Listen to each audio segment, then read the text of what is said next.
Creo que lo que allí encontramos, lo que estamos viviendo, podemos decir, querido Maximino, el Evangelio se ha cumplido. Sé que has vivido en carne propia accidentes que te han llevado a vivir una experiencia de estar enfermo, de vivir los momentos en el hospital que te ha marcado, para entender el dolor de los hermanos enfermos.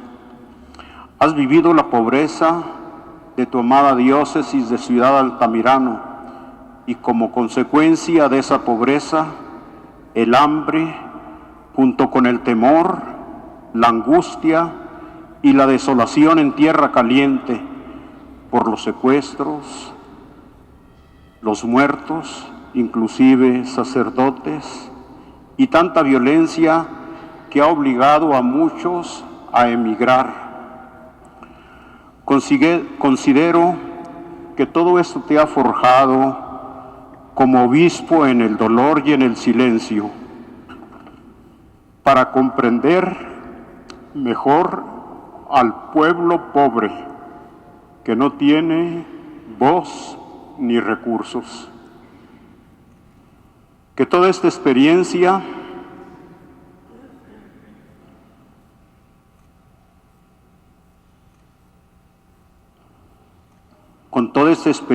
vienes ahora a enriquecer a esta tu iglesia que peregrina en Toluca, pastoreada por nuestro querido hermano Francisco Chaboya, obispo al frente de un presbiterio bien formado, con generosidad y preparación para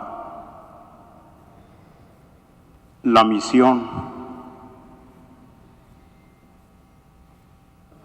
con tantos laicos que ofrecen con generosidad y preparación, porque han tenido larga preparación, ofrecen sus panes y sus peces para que como Jesús, junto con Él, hagas maravillas de amor, como menciono que el Evangelio nos narra. Con toda razón puedes decir con el profeta Isaías: el Señor me ha enviado para dar la buena noticia a los pobres, para curar a los de corazón desgarrados. Este será tu trabajo en el campo de Dios, en el campo humano, llevar a los hombres la luz de la verdad, librarlos de la pobreza de la verdad, que es la verdadera tristeza y la verdadera pobreza del hombre. Llevarles la buena noticia que no es solo palabra, sino también acontecimiento. Él nos toma de la mano, nos lleva hacia lo alto, hacia sí mismo, y así cura el corazón desgarrado. Damos gracias al Señor porque te manda como obrero a la mies de la historia concreta de esta iglesia particular de Toluca.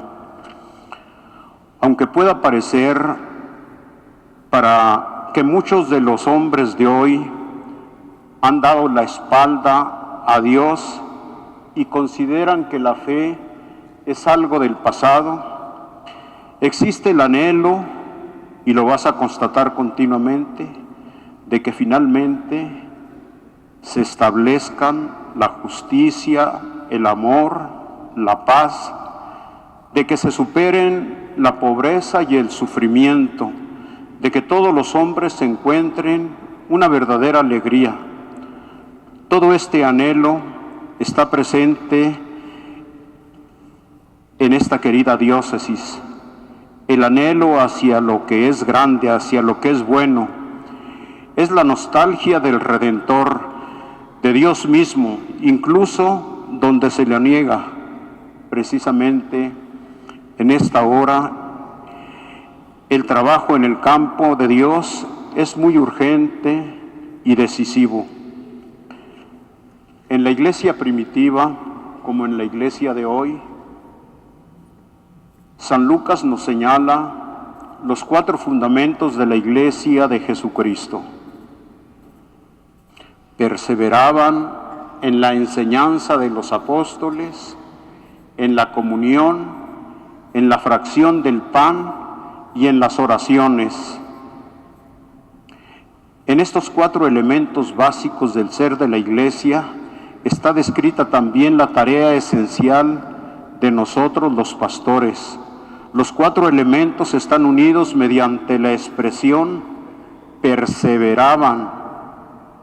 La perseverancia, la asiduidad, la constancia pertenece a la esencia de ser cristiano y es fundamental para la tarea de los obispos. De los presbíteros y de todos los obreros en la mies del Señor. El pastor no debe ser una caña que se dobla según sopla el viento, un siervo del espíritu del tiempo. El ser intrépido, la valentía de oponerse a la corriente del momento, pertenece de modo esencial a la tarea del pastor. No debe ser una caña, sino un árbol que tiene raíces profundas en las cuales permanece firme y bien fundamentado, lo cual nada tiene que ver con la rigidez o la inflexibilidad. Solo donde hay estabilidad, hay también crecimiento. El segundo pilar de la existencia eclesial, San Lucas lo llama comunión. Después del Concilio Vaticano II, este término se convirtió en una palabra central de toda la teología y del anuncio del Evangelio, porque en él, de hecho, se expresan todas las dimensiones del ser cristiano y de la vida eclesial.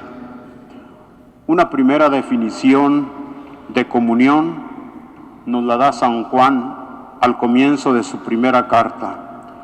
Lo que hemos visto y oído, lo que palparon nuestras manos del verbo de la vida, se los hemos anunciado para que estén con nosotros. Y nuestra comunión es con el Padre y con su Hijo Jesucristo. Entramos en esa comunión a través del creer y vivir justamente con quienes lo han palpado. Al estar en comunión con los apóstoles, al estar en su fe, nosotros mismos estamos en contacto con el Dios vivo. Querido Maximino, para esto sirve el ministerio episcopal. Cuida que esa cadena no se interrumpa. Nunca somos obispos solos, nos dice el Vaticano II, sino siempre y solamente en el colegio de los obispos. Vivamos la comunión participando de su centro más profundo en este momento sagrado con el cual el Señor mismo se nos da en santa comunión. Con esto hemos llegado al elemento fundamental de la existencia eclesial, la fracción del pan. En este punto debemos dirigir nuestra mirada a los discípulos de Emaús. Es cierto que su corazón ardía con la palabra de Jesús, pero es en la fracción del pan en donde reconocen al Señor y su corazón ardía. De aquí que necesariamente tenemos que dirigirnos a la última cena, en donde Jesús se hizo pan para nosotros y nos anticipó su muerte y resurrección. Celebrar la Eucaristía es el centro de la Iglesia, de nuestro ser cristiano y, por supuesto, de nuestro ser episcopal.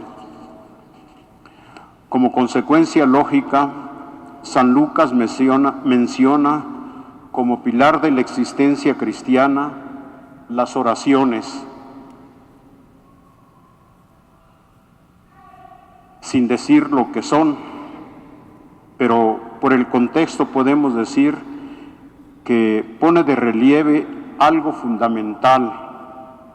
La oración, por una parte, debe ser muy personal. La oración